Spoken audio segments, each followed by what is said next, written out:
안타깝게도 목사님이 지금 안 계셔서 출타 중인 거 아시죠? 그래서 대타로 나왔습니다.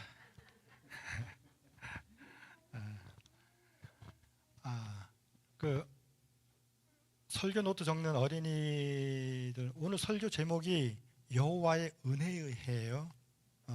이 제목을 모르겠다고 이제 어린애들이, 그래서 제가 여호와의 은혜의 해입니다. 우리 지승재 목사님이 이제 저희 교회로 발령을 받으셔서 기쁘고 또 감사하고, 또 올 한 해 몇 년 계실지는 모르겠지만 있는 동안에 우리 교회가 정말 하나 돼서 정말 성령 충만한 교회가 되고 더욱더 발전하는 교회가 되길 바랍니다. 제가 예전에 요 앞에 서서 2020년도 포부가 뭡니까? 뭐 한마디씩 하세요. 막 그때 누가 그래가지고 제가 뭐라고 했는지 기억나신 분 있으세요? 제가 딱 그랬어요. 이 교회가 너무 좁습니다. 기억나세요? 제가 그랬는데, 이 교회가 너무 좁아요. 교회가 너무 적은데요. 막 그랬는데, 몇 년 내에 우리 지 목사님이 계시는 동안에, 야, 진짜 교회 좁다 이거. 교회가 너무 좁아서 답답하다. 이런 얘기가 나오길 바라겠습니다.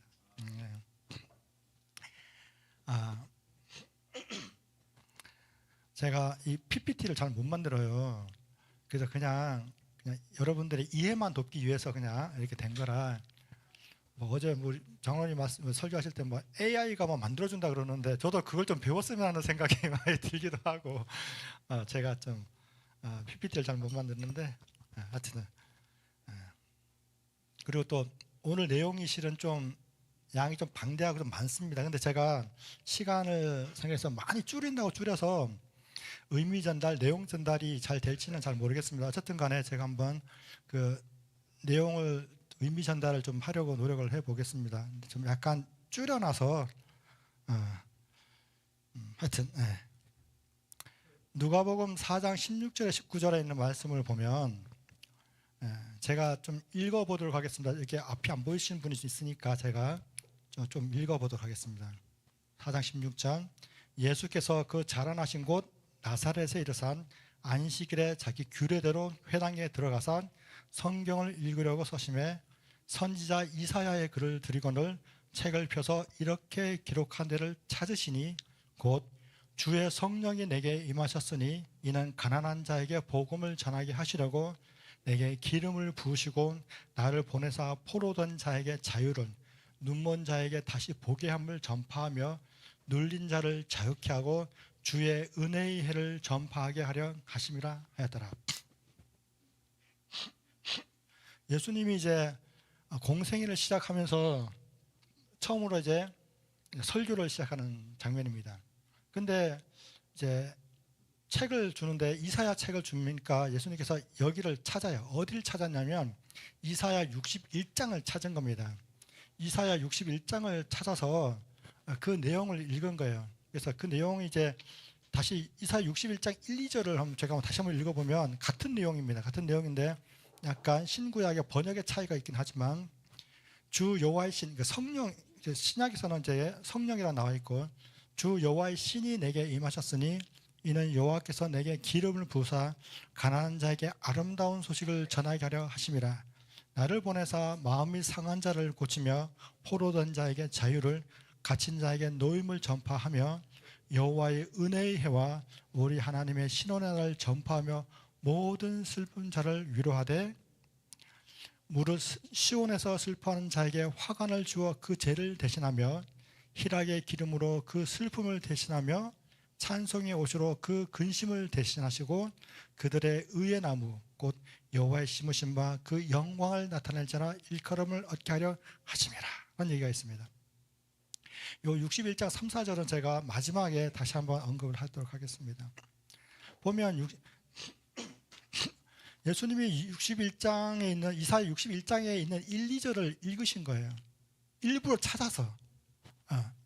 다시 한번 그 61장 1장에 있는 내용을 다시 보면, 누가복음 4장에 있는 내용을 다시 보면, 성령이 내게 임하여서 내가 가난한 자에게 복음을 전할 건데, 포로된 자에게 자유를 주고 눈먼 자를 보게 하고 눌린 자를 자유케 해서 내가 주의 은혜의 해를 전파하는 게 목적이라는 얘기예요.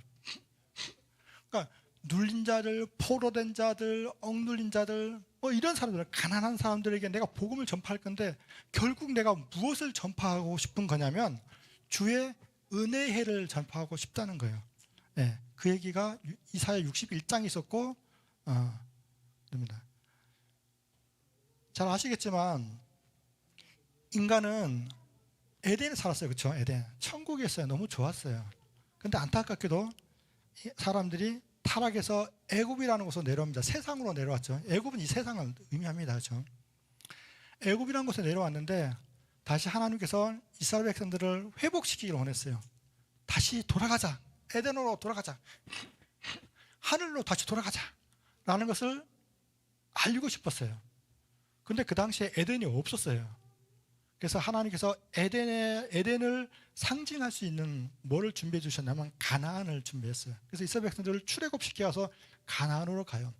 이 가나안은 뭐냐면 하늘을 상징했어요. 이 애굽은 이 세상을 상징했고, 그래서 모세를 통해서 가나안으로 이끌고 가요. 오늘날 우리가 이 세상에 예수 그리스도를 통해서 하늘 가나안 가는 것 같은 과정이에요. 그렇죠? 그런데 가나안 땅은 있어. 땅은 뭐 젖과 꿀이 흐른다는 그 가나안 땅, 포도송이 한 송이를 장정 둘이 짊어지고 가야 한다는 그 가나안. 그런데 뭐가 없냐면 가나안은 절대 에덴이 될 수가 없는 거예요. 하늘나라가 될 수는 없어요. 상징적인 의미가 있지만. 그래서 하나님께서 그러면 이 가나안을 통해서 이 하늘을 맛보게 하려고 하는데, 그 하늘을 맛보게 하려고 하는 제도를 마련합니다. 그게 뭐냐면 여호와의 은혜입니다. 레위기 25장에 1절, 여호와께서 시내산에서 모세에게 일러 가사대 이스라엘 자손에게 고하여 이르라. 너희는 내가 너에게 주는 땅에 들어간 후, 가나안의 땅에 들어간 후 얘기하는 거예요. 가나안 땅에 들어간 후에 그 땅으로 여호와 앞에 안식하게 하라. 너는 6년 동안 그 밭에 파종하며 6년 동안 그 포도원을 다스려 그 열매를 거둘 것이나 제7년에는 땅으로 쉬어 안식하게 할지니 여호와께 대한 안식이라. 너는 그 밭에 판종하나 포도원을 다스리지 말며 너의 곡물에 스스로 난 것을 거두지 말고 다스리지 아니한 포도나무에 열매 맺는 것을 거두지 말라. 이는 땅의 안식년이다 라고 얘기를 해요. 안식년을 하나 줬어요. 또 28장 8절부터 보면 너는 7 안식년을 계수할지니 이는 7년이 7번인 즉 안식년 7번 동안 곧 49년 7절 49년이라. 7월 10일은 속죄일이니 너는 나팔소를 내되 전국에서 나팔을 크게 불지며 제50년을 거룩하게 하여 전국 거민에게 자유를 공포하라. 이 해는 너에게 희년이니 너희는 각각 그 기업, 땅입니다. 땅. 그 기업으로 돌아가며 각각 그 가족에게로 돌아갈지며 그 50년은 너희의 희년이니 너희는 파종하지 말며 스스로 난 것을 거두지 말며 다스리지 아니한 포도원을 거두지 말라. 이는 희년이니 너에게 거룩함이니라. 너희가 밭에 소산을 먹으리라. 이 희년에는 너희가 각기 기업 땅으로 돌아갈지어다. 지금 25장에 보면 안식년과 희년에 대한 얘기를 했어요. 그렇죠? 출애굽기 21장에도 보면 출애굽기 21장은 정확히는 이 안식년에 대한 얘기는 아닙니다. 근데 제가 좀 적어왔어요. 내가 백성 앞에 세울 율례는 이러하니라. 내가 히브리 종을 사면 그가 6년을 섬길 것이요 제7년에는 값없이 나가 자유할 것이요. 신명기 15장, 이거 신명기 15장은 안식년에 대한 얘기예요. 매 7년 끝에 면제하라. 면제의 규례는 이러하니라. 무릇 그 이웃에게 구워진 채주는 그것을 면제하고 그 이웃에게나 그 형제에게 독촉하지 말지니 이 해는 여호와의 면제년이라 칭함이니라. 이방인에게는 내가 독촉하려니와 내 형제에게 구운 것은 내 손에서 면제하라. 안식년과 희년에 대한 얘기를 제가 간단히 봤어요. 이걸 언제 지키라고요? 가나안에 들어간 후에 지키라고. 이스라엘 백성이 출애굽해서 40년 동안 광야에서 있는데 이게 지금 시내산에서 얘기한 거예요. 시내산에서. 신명기는 아니지만. 그러니까 시내산에서 딱 모여가지고 이제 이 땅 출발을 하자마자 언제적 걸 얘기하냐면 앞으로 한참 후에 있을 40년 뒤에, 그리고 그 당시에 그것을 들은 사람들은 가나안에 들어간 사람이 없어요. 2사람만 들어갔잖아요. 그렇죠? 그러니까 그 사람들은 거기 해당도 안 돼. 그런데 이 얘기를 시내산에서 안식년과 희년에 대한 얘기를 하는 거예요. 언제 지키라고요? 가나안에 들어간 후에. 이것은 너희가 지금 당장 이 땅을 상징하는 애굽과 광야에서 지킬 게 아니에요. 이 안식년과 희년은 하늘을 상징하고 에덴을 상징하는 그 가나안에 들어갔을 때 그 가나안에서 하늘나라가 무엇인지, 에덴 동산이 뭐 어떤 곳인지를 간접적으로나마 이해할 수 있게끔 주는 게 여호와의 은혜의 해 안식년과 희년입니다. 그래서 여호와의 은혜의 해 안식년과 희년을 좀 정리를 해보면 이런 거예요. 안식년은 7년마다 있습니다. 7년마다 모든 노예를 풀어 자유케 합니다. 예를 들어 내가 가나안 들어갔는데 내가 땅도 분배받았고 우리 가족들이 잘 살았어요. 근데 내가 어떻게 하다 보니 내가 가난하게 된 거예요. 그래서 내가 종이 됐어요. 나만 종이 된 게 아니라 우리 가족들 모두가 다 종이 됐어요. 노예가 됐어요. 나는 광양에서 노예 생활을 하고, 우리 집사람은 저 부산에서 노예 생활을 하고, 우리 큰딸은 서울에서 노예 생활을 하는데, 둘째 딸은 강원도에서 노예 생활을 해. 종으로 살아. 가족을 만날 수도 없어요. 그런데 언제면 만날 수 있어요? 안식년이 되면. 제 7년째 안식년이 되면 나도 종에서 풀림을 받는 거예요. 자유함을 얻는 거예요. 근데 누구도 자유함을 얻어요? 나의 가족들도 다 자유함을 얻는 거예요. 종에서, 노예에서 해방되는 거예요. 안식년에 다 모여요. 내가 이제 1년, 2년, 3년이 지날 때마다 언제를 기다릴까요? 안식년 손꼽아 기다려요. 왜 기다려요? 나의 가족을 만날 수 있으니까. 내가 이 노예에서, 이 종살이에서 내가 해방될 수 있으니까 내가 그 안식년을 어떻게 해요? 손꼽아 기다리는 거예요. 근데 갈 때 빈손으로 보내지도 않아요. 공수로 보내지 말라고 성경에 표현되어 있어요. 뭐요? 내가 돌아갔을 때 목돈 사야 되잖아요. 그렇죠? 그러면 돌아갈 때 흔히 오늘날 말로 하면 돈을 좀 집어주는 거예요. 그래서 가서 내가 뭐라도 좀 이렇게 할 수 있게끔, 가족끼리 만나는데 굶고 있을 수는 없잖아요. 그렇죠? 다 공수로 보내지 않고 뭔가 지어서 그렇게 보내라는 거예요. 노예 생활로 자유하게 되는 것도 감사한데 거기에 뭐까지 줘요? 돈까지 얹어주면서 가서 좀 열심히 같이 다시는 노예 생활하지 말고 잘 살아라고 보내는 거예요. 가족에게로 돌아가고, 그때는 농사도 짓지 않았어요. 안식년 때는. 희년은 안식년을 7번 계수합니다. 7번. 안식년 안 하고 7번의 안식년을 계수하면 77에 49년, 49년째도 안식년이잖아요. 그렇죠? 그러면 그 다음에 50년째가 희년이 되는 거예요. 7월 10일 날 나팔 대속절, 이거 장막절, 이게 나팔 소리를 알림으로써 이 희년이 되었다라는 것을 전국에 공포해요. 그러면 이 희년 때는 뭐냐면, 안식년 때는 내가 노예 생활에서 종살이에서 자유케 해서 풀려온 가족이 만났는데, 희년 때는 우리가 가나안 들어가면 다 땅을 분배했거든요. 처음에 다 땅을 분배했어요. 근데 그 땅도 다 팔아먹고 내가 종이 된 거예요. 그런데 희년이 되면 그 땅도 원래 상태로 다 돌려주는 거예요. 그 희년이 되면 어떻게 돼요? 내가 처음 가나안 들어갔을 때 그때 상태가 되는 거예요. 땅도 다 분배받은 땅 다 돌려받고, 가족들 다 만나고, 내가 빚이 있던 빚도 다 탕감받고, 내가 원래 가나안 처음 들어갔을 상태가 되는 거예요. 이러면 좋겠죠. 이러면 좋겠지 않겠습니까? 그래서 이 이스라엘 백성들은 누가복음에서 예수님께서 내가 이렇게 해서 가난한 자들에게 복음을 전파해서 주의 여호와의 은혜의 해를 내가 전하러 왔다라는 표현을 했을 때, 안식년과 희년이 다 떠올랐어요. 그런데 이스라엘 백성들이 그렇게 율법과 계명을 잘 지키는 이스라엘 백성들이 뭐는 안 지켰냐면 안식년과 희년은 절대로 안 지켰어요. 안식년과 희년만큼은 안 지켰어요.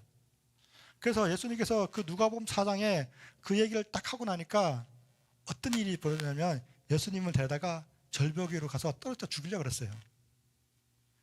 저 입을 막아야겠다. 좀 제사장들과 서기관과 바리새인들이 저 예수의 입을, 왜 그 사람들은 다 부자거든요. 이 부자가 있다라고 하는 것은 뭘 의미하는지 아세요? 안식년과 희년을 잘 지키면 부자가 없어요. 그러니까 이게 빈부의 격차가 없을 수는 없는데 엄청난 부자와 엄청난 가난한 사람이 있을 수가 없어요. 왜? 그렇게 되겠죠. 왜? 다 돌려주는 거니까. 너의 빚도 탕감해 주는 거고 노예 생활 다 해주니까 절대적인 부자가 없고 절대적인 가난한 사람이 없는 거예요. 안식년과. 근데 그 당시에 부자가 많았어요. 안식년과 희년 제도를 그러니까 이 사람들이 자기 이득에 반하는 것은 안 한 거예요. 근데 그걸 누가 읽었어요? 예수님이 그 얘기를 읽었어요. 언제 읽었을까요? 안식년에 글을 읽었어요. 그리고 안식년, 희년 주간에 글을 읽었어요. 곧 나팔을 불려고 하는 그 주, 희년이 시작되려는 그 주에 그거를 읽으면서 하시는 말씀이 있어요. 일단 그 전에 좀 정리를 해보면 이 안식년과 희년은 가나안 입성한 후에 지키는 거예요. 하늘을, 너희가 안식년과 희년, 여호와의 은혜를 통해서 하늘은 이런 곳이야 라고 하는 것도 내가 간접적으로 느껴보라고 준 거예요. 이것은 철저하게 안식일을 상징했어요.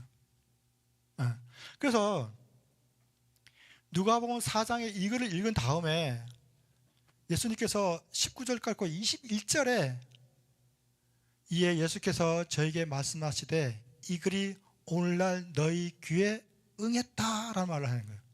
그러니까 성경을 좀 안다는 사람, 율법을 좀 알고 계명을 좀 안다는 사람은 이 소리가 귀에 거슬렸어요. 큰일 났다. 우리의 치부가 드러나게 생겼다. 저 입을 막아야지. 그래서 예수님이 어떻게 끌고 갔다고요? 언덕 위로 올라가서 떨어뜨려 죽이려고 그랬어요. 예수님이 거기를 피하셨죠. 그리고 나서 예수님께서 하시는 행동이 뭐냐 그러면 그 뒤에 이어서 33절부터 35절까지 귀신 들린 자를 고칩니다. 38절부터 39절까지 시몬의 장모를 고칩니다. 40절에 각색병 들린 자를 고치고 41절에 귀신 들린 자를 고칩니다. 다시 말하면 영적이든 육적이든 병자를 고치는 일을 합니다. 뭐 하는 거예요 지금? 지금 예수님께서 이 누가복음 4장 14절부터 16절까지 글을 읽고 야 여호와의 은혜를 내가 너희들에게 전파할 거야. 그리고 이 글이 오늘날 너희들 귀에 응했어 라고 하면서 처음에 하시는 일들이 뭐냐면 병자를 고쳐나가는 거예요. 그러니까 이 병자를 고치는 걸 통해서 하나님이 지금 여호와의 은혜는 뭐야? 라는 것을 지금 교육을 시키는 거예요. 이스라엘 백성들이 가나안에 들어갈 때 하나님께서 안식년과 희년을 얘기를 쭉 해줬는데 지켜요 안 지켜요? 안 지켜요. 하나님께서 지금 안식년과 희년을 통해서 여호와의 은혜를 통해서 천국은 이런 곳이야 라는 것을 막 설명을 하고 싶은데 이스라엘 백성들이 그걸 다 안 지켜가는 거예요. 안 지켰어요.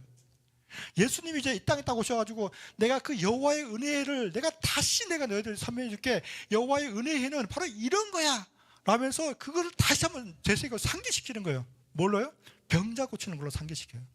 그러면서 하시는 말씀이 43절에 예수께서 이르시되 내가 다른 동네에서도 하나님 나라 복음을 전하야 하리니 나는 이 일로 보내심을 입었다라고 얘기합니다. 어떤 거라고요? 내가 하나님 나라의 복음을 전해야 되는데 구약에서는 여호와의 은혜로 너희들에게 전했는데 너희들이 그걸 못 받아들였어. 이해를 못했어. 내가 다시 이 땅에 와서 다시 내가 하나님 나라의 복음을 전하겠는데, 내가 어떤 것으로, 예전에는 내가 안신년과 희년을 통해서 너희들에게 교육을 하려고 그러는데 너희들이 안 됐어. 이제 내가 다른 방법으로, 내가 병자 고치는 걸 통해서 내가 이 하나님 나라의 복음, 여호와의 은혜의 일을 내가 전할 거야. 내가 이 일 때문에 왔어. 내가 하나님 나라의 복음을 내가 너희들에게 전할 거야. 그 예로 내가 병자를 고쳐. 병자 고치는 게 어때요? 제가 어떤 그 유튜브를 보다 보니까 진짜 깐난해. 아주 얘기해요. 이제 걷지도 못하는 얘기인데 눈이 동글동글하는데 병원에서 안경을 이 아이한테 씌워주는 거예요. 이렇게 유튜브에 보신 분 있을지도 몰라요. 이 아이가 막 안 쓰려고 그래 막. 근데 안경을 탁 썼는데 얘 눈이 더 동그래지면서 주위를 막 보는 거예요. 이렇게. 자기는 세상이 이렇게 밝은 줄 몰랐던 거예요. 이 꼬마는. 항상 이 아이는 눈 시력이 안 좋았던 거예요. 그런데 그 안경을 아이가 아주 애기예요. 안경을 딱 씌워주는 순간 그 아이가 깜짝 놀라는 거예요. 세상이 어떻게 보여요? 밝게 보이는 거예요. 옆에 엄마도 있는 거예요. 내가 예를 들어 누가복음 4장에 귀신 들린 자가 있어요. 얼마나 괴롭겠어요, 이 사람이. 각색벽 들린 자. 평생 그렇게 사는 거예요.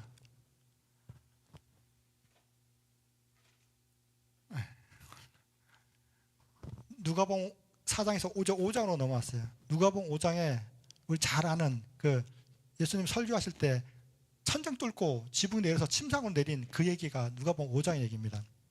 그 병자를 고친데 어떻게 뭐라 말씀하시냐면, 예수께서 저희 믿음을 보시고 이르시되 이 사람아 내 죄사함을 받았다 합니다. 그러니까 이 바리새인들이 야 네가 뭔데 죄를 사하느냐, 네가 뭔데 막 이렇게 따져요. 그러니까 5장 24절에 그러나 인자가 땅에서 죄를 사하는 권세가 있는 줄을 너희로 알게 하리라 하시고 중풍병자에게 말씀하시되 내가 네게 일어나 침상을 가지고 집으로 가라 얘기합니다. 중풍병자를 고치는 것과 죄사함이 같은 개념이에요. 이스라엘 백성들은 어떤 개념을 갖고 있었냐면, 우리 가끔 이런 경우 있잖아요.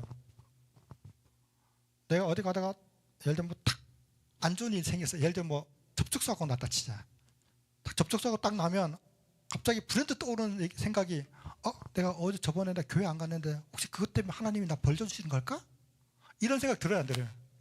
내가 어떤 일을 딱 당했는데 이거 혹시 내가 그때 그거 안 했는데 혹시 그것 때문일까? 하나님 그것 때문에 나 벌 줬을까? 이런 생각이 확 듭니다. 저만 들은지 모르겠는데 저는 확 들어요. 그것 때문에 하나님 나 벌 줬나? 그런데 이스라엘 백성들의 개념사에 어떤 게 있었냐면, 특히 성경 표현으로 문둥병, 사람이 병이 들리거나 소경이 되거나 절름발이가 되거나 가난하거나 뭔가 안 좋은 일이 저 사람에게 있으면, 야, 너 분명히 뭔가 하나님께 죄 졌지.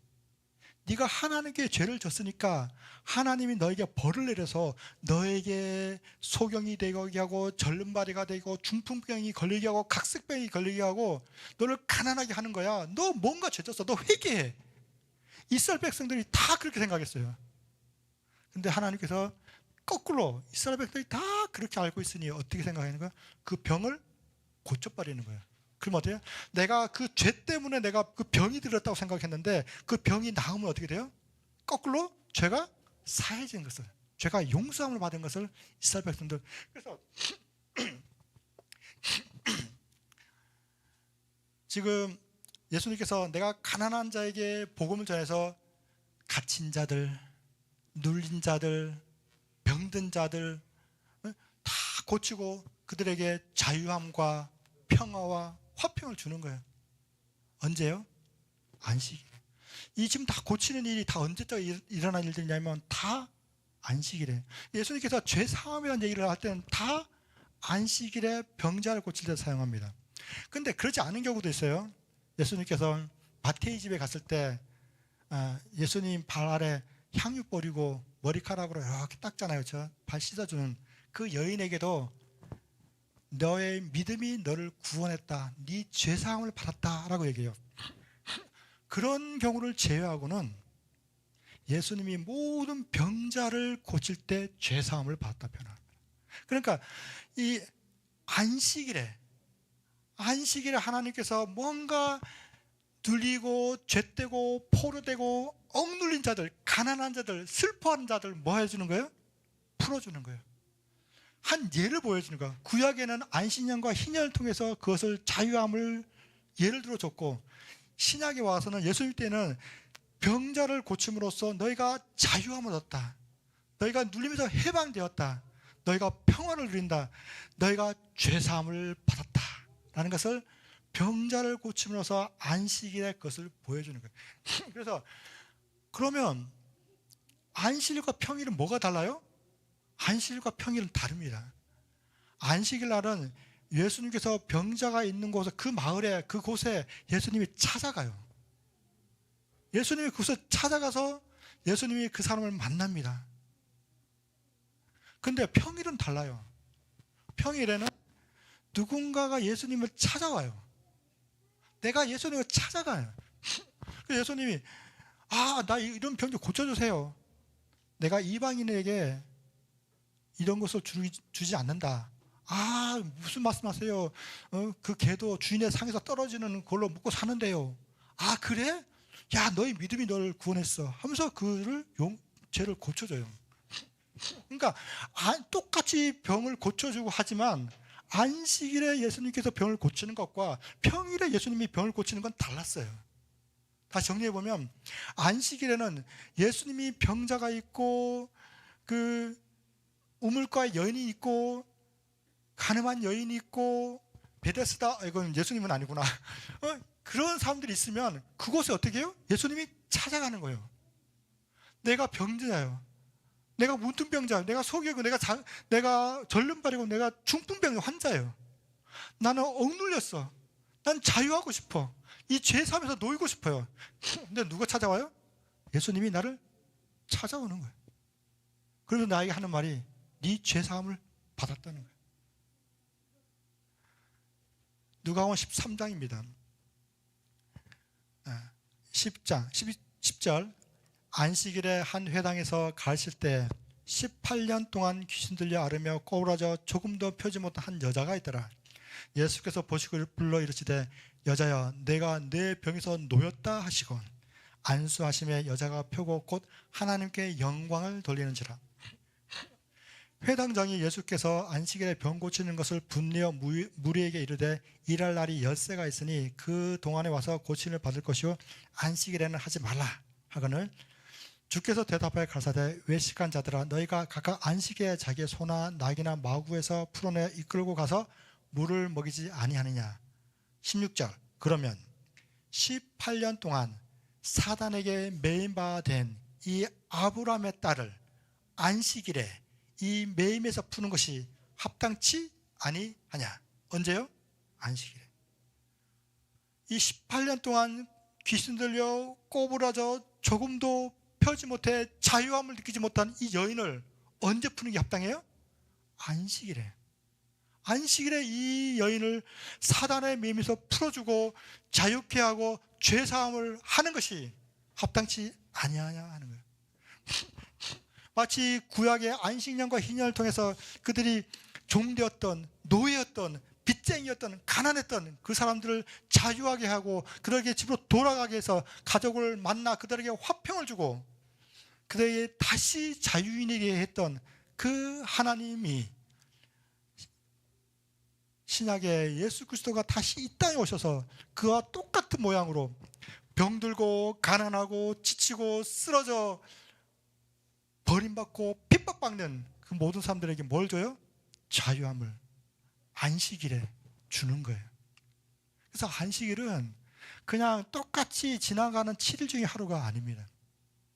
이 안식일은 하나님이 나에게 찾아와서 내 죄를 그래서 우리는 영적으로 보면 다 문둥병자예요. 우리는 다 소경이고 나는 가늠한 여인이에요. 나는 18년 동안, 난 57년이네 벌써. 57년 동안 사단에 매인받은 나는 그런 여인이에요. 근데 언제요? 안식일에. 내가 안식일에 하나님이 나를 찾아와서 수일아, 네가 자유함을 얻었다. 네가 해방되었다. 네가 더 이상 이제 사단에 매인받은 자가 아니다. 너는 내 자녀다. 너는 내 사람이다. 내가 너를 위해 십자가에 죽었고 내가 너를 위해 이 땅에 다시 왔으며 내가 너를 나의 자녀라. 내가 하나님 아버지께 내가 너를 시인한다. 내가 너를 사랑한다. 이 날이 바로 안식일입니다. 그래서 61장 다시 돌아가서 3절 4절에 우리가 다시 한번 보면 무릇 시온에서 슬퍼하는 자에게 화관을 주어 그 죄를 대신하며, 죄는 어떤 거냐면 이스라엘 백성들이 정말 슬픈 일이 있거나 회개할 일이 있거나 억울한 일이 있거나 이러면 죄를 뒤집어 쓰고 옷을 찢었어요. 예. 그래서 야곱이 그 요셉 죽었다 그러니까 옷 뒤집어 쓰고 죄 뒤집어 쓰고 옷 팍 찢잖아요. 그 죄, 내가 너무 슬픈 일이 있으면 죄를 뒤집어 썼어요. 근데 그 죄를 뒤집어 쓰는 것 대신에 뭘 주겠다고요?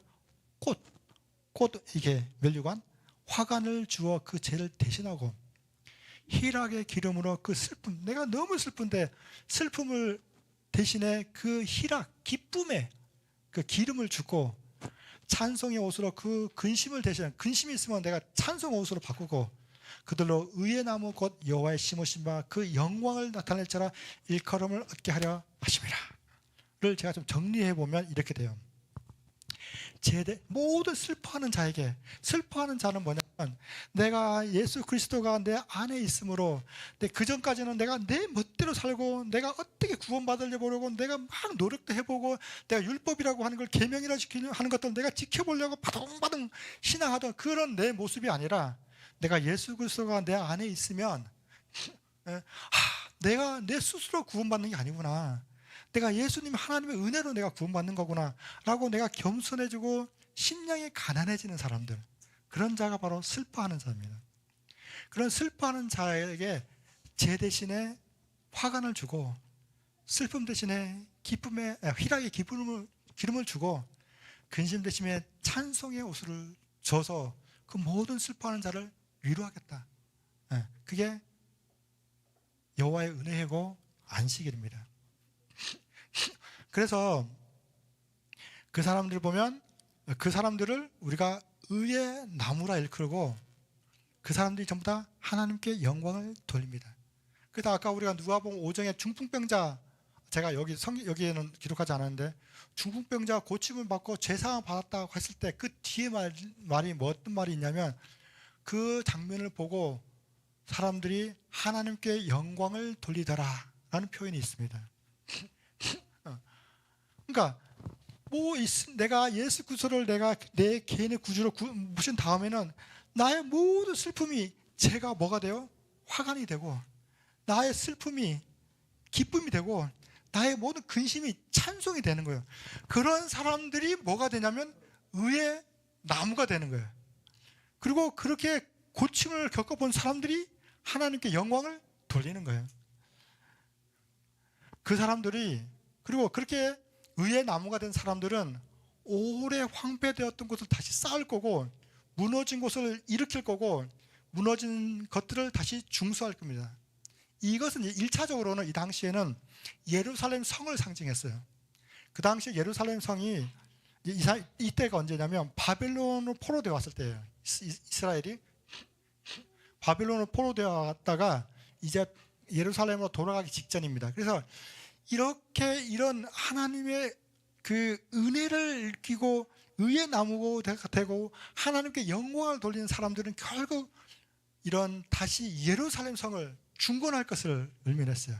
그러나 이것이 이제 오늘날 우리에게는 내가 안식일을 통해서 내가 정말 죄인이었지만 내가 용서받는 것, 내가 자유함을 느끼는 것, 내가 하나님을 만남으로써 내가 구원받는 것을 느끼는 그런 사람들은 내가 의의 나무가 되고 내가 그 기쁨을 인해서 내가 하나님께 영광을 돌리는 그 사람들이 바로 우리가 무너졌던 안식일을 지키고 그리스도 이게 쓰러져가는, 변질되어가는 이 그리스도인의 모습을 다시 되살리고, 우리가 점점 이게 기독교인의 수가 전 세계적으로 줄어들어가요. 이게 점점 무너져가는 그리스도인들을 다시 일으키고 하는 그런 모습으로 우리가 다시 돌아갈 수가 있을 겁니다. 제가 이거 보면서 교과가 생각이 났어요. 오늘 교과 5절 소재에 보면 바울이 기도하는 장면이 나옵니다. 9절, 10절, 11절에 바울이 이렇게 기도합니다. 내가 기도하노라. 너희 사랑을 지식과 모든 총명으로 점점 더 풍성하게 하고 너희로 지극히 선한 것을 분별하며 또 진실하여 허물없이 그리스도의 날까지 이루고 예수 그리스도로 말미암아 의의 열매가 가득하여 하나님의 영광과 찬송이 되게 하기를 구한다. 이걸 제가 정리해 보면 이런 거예요. 너희 사랑을 더 풍성하게 하고 지극히 선한 것을 분별하고 진실하여 허물없이 되기를, 그리스도의 날까지 이르기를 내가 바라는데, 그렇게 되는 사람들은 다 의의 열매를 맺게 된다는 거예요. 그런 사람들은 다 하나님께 영광과 찬송을 돌리는 자들이에요. 제가 한 가지 얘기를 더 하고, 짧게 한 가지 얘기만 더 하고 마칠게요. 누가복음 17장에 부자 법관 얘기가 나옵니다. 다 잘 아시죠? 부자 법관이 젊은 법관이에요. 와가지고 예수님께 묻습니다. 예수님, 어떻게 하면 영생을 얻을 수 있습니까? 예수님이 대답을 하는데, 네 소유를 다 팔아서 가난한 자에게 다 나눠주라. 그리고 넌 나를 따르라. 그러니까 이 부자 법관이 고민하면서 떠나갑니다. 예수님을 떠났어요. 그러고는 그 뒤에 이어지는 말이, 예수님이 이런 말하면, 부자가 천국에 가는 것이 약대 낙타가 바늘귀 들어가는 것보다 어렵다. 이런 얘기를 합니다. 그러면 저 같은 사람이야 상관없지만 좀 부자들, 돈 많이 갖고 있는 사람들은 뜨끔할 거예요. 어머, 부자는 천국에 못 가나? 어떻게 생각? 근데 제가 서두에 말씀드렸던 것처럼 이스라엘 백성들이 자기 이익에 반하는 안식년과 희년은 지키지 않았어요. 지금 이 법관이 부자예요. 이 부자라는 얘기는 뭘 안 지켰어요? 아까 말씀드린 것처럼 안식년과 희년을 지키지 않았어요. 그래서 부자가 된 거예요. 근데 왜 이 부자는 왜 천국 가기가 힘든가? 안식년과 희년을 지키면 자기가 뭐 해야 되냐면 종되었던 사람 다 놓아줘야 돼요. 자기에게 빚진 사람들 다 탕감해줘야 돼요. 이 사람이 뭘 못 느꼈을까요? 나에게 죄 지은 사람들, 나에게 빚진 사람들, 그들을 용서해주는 경험이 없는 거예요. 이 사람이 그냥 단순히 돈이 많아서 천국에 못 가는 게 아니라 내가 그 경험, 내가 누군가를 자유케 해주고 포로된 자를 놓아주고 눌린 자를 억압받는 자를 자유케 해주는 그 경험, 내게 빚진 자, 100대 내려온 빚진 자를 용서해주는 경험, 내게 죄 지은 자를 용서해준 것 같이 내 죄를 사해 주옵소서 할 때 내게 죄 지은 자를 용서해주는 경험이 그에게는 없는 거예요. 단순히 부자고 가난한 자가 중요한 게 아니에요.